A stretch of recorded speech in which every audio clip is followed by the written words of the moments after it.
What's up guys? Kumusta kayo? So it's me again, Joseph Kate. Welcome back to my channel. So for today's video guys, pag-uusapan natin kung paano mag-register sa East-West Easyway app.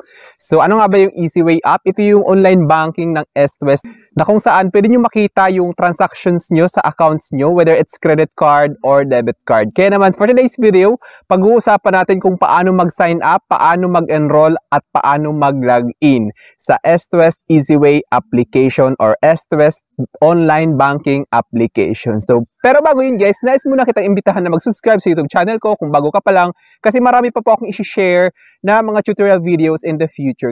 Unang-una guys, kailangan nyo mag-install ng East-West Easyway app. So kung paano mag-install, of course, siguro alam nyo naman, buksan nyo yung internet connection nyo, punta kayo sa Google Play Store kung naka-Android kayo, then punta kayo sa Apple App Store kung naka-iPhone naman kayo. So anong gagawin nyo doon is search nyo yung East-West Easyway app.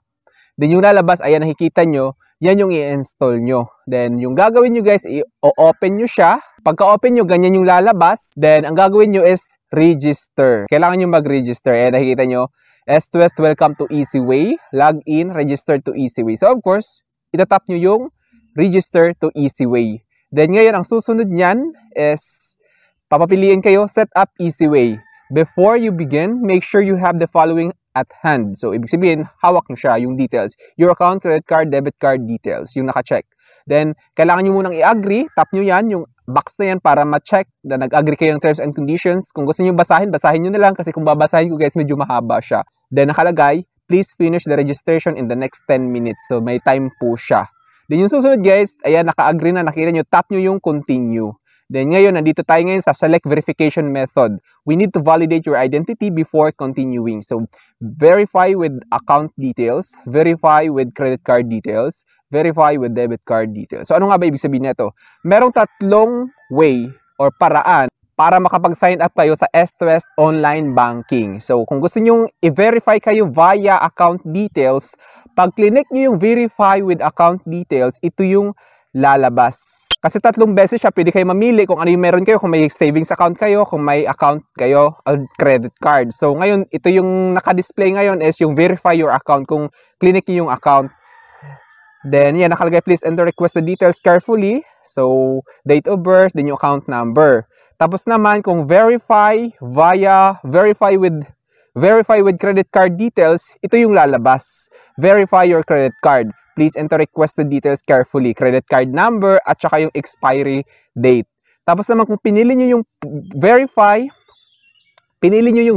with debit card details, yung debit card na sinasabi, then nandito, verify your debit card. Please enter requested details carefully. So 16-digit debit card number, then yung debit card PIN. So, ganun yung tatlong way para maka-enroll kayo sa East-West Easyway online application. Then, kung nakapili kayo, then may lalabas doon na another verification, hihingan kayo ng OTP to verify your identity na sinasabi. So, papadala kayo sa email, ayan nakikita nyo, never share your OTP with anyone, you're about to register or log in East-West online account, use OTP, ayan nakikita nyo. Pagkatapos yung verification, after nyo magpili kung credit card, debit card, or account, then kikreate kayo ngayon ng username. Yung sinasabi na username guys, ito yung important part, which is dapat tandaan nyo kung ano yung nilagay yung username. Kasi pag kinalimutan nyo, magkakaproblema kayo pag login sa online banking ng East-West. So, dapat tandaan nyo kung ano yung ginawa nyong username kasi yun yung gagamitin yung login details. So, andito nakikita nyo naman, minsan kasi nag-e-error yung username na ginawa nyo. Yun yung kadalasang questions, bakit nag-e-error yung username ko. Kasi nandito may nakalagay sa baba, your username must contain. So, ibig sabihin, dapat ang ginawa nyong username ay merong between 6 and 20 characters long. So, ibig sabihin, 6 na letra or kasama yung number hanggang 20. So, kapag hindi umabot ng 6, mag-e-error siya or lumagpas ng 20, mag-e-error pa din. Dapat pasok lang dyan sa 6 to 20. Then ngayon, alphabetical characters, letters A to Z or numbers, combination of both. So, combination siya, number or letters. Then, no space and special characters. Ibig sabihin, walang space. Kasi pag meron, hindi siya magpo-push through guys. Mag-e-error siya. Sundin nyo yung requirements dito kapag nag-create kayo ng username.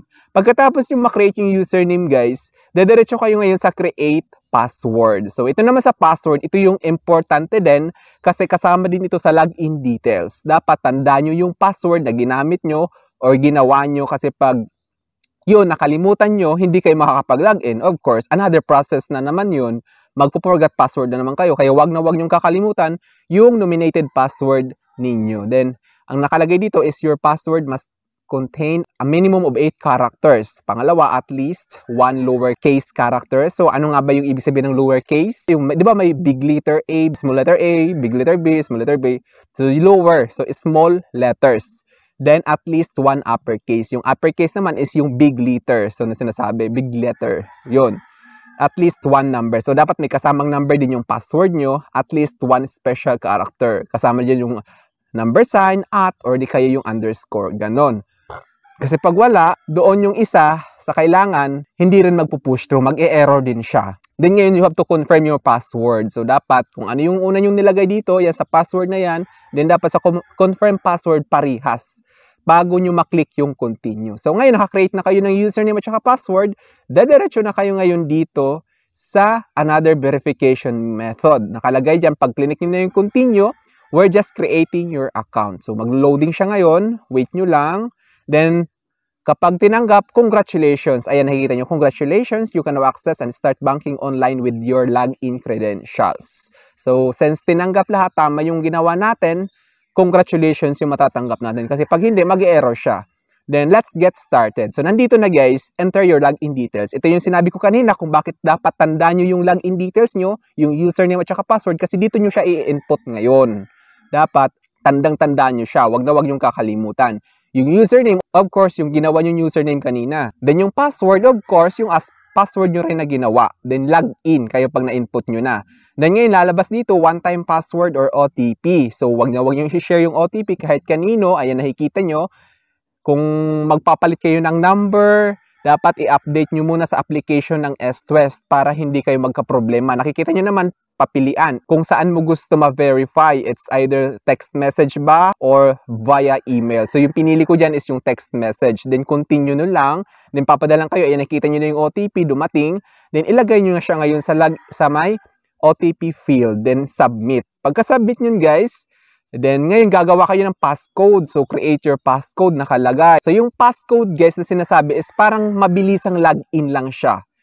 Para hindi kayo mahirapan kaka-input ng username at saka password nyo. So, gagawa kayo ng 6 digits passcode. Dapat kayo lang yung nakakaalam nun. Huwag nyong i-share sa iba kasi private details yon. Hindi nyo dapat pinapaalam sa iba kasi maaaring ma-access ngayon yung account nyo kapag pinaalam nyo. So, ayan, naka-create na kayo ng passcode. Then, lalabas yung terms and conditions. General terms and conditions, governing. So, kung mahaba siya guys, kung babasahin natin, then confirm nyo siya. Nakikita nyo yung box, please confirm if you have read and accept our new terms and conditions. Then, pagka-click nyo yan, of course, ma-accept nyo na siya. Ayan, then awesome.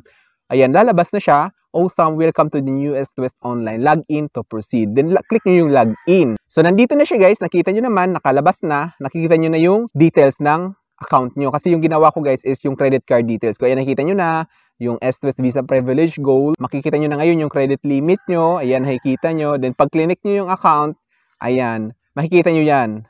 Tapos guys, kapag successful yung application nyo or signing up, yung pag-enroll nyo sa online banking ng S-Twest, makaka-receive kayo ng email, welcome to Easyway. Welcome to S-Twest Easyway. Dear Joseph, ganyan. Experience effortless and smart banking from your mobile. So, proof lang ito na successful yung ginawa nating enrollment. So, ganun lang siya kabilis guys. Mabilis lang siya. Follow nyo lang yung mga instructions para hindi mag-error. Kasi may mga nagtatanong bakit daw error, hindi sila makapag-push through. So, piliin nyo guys.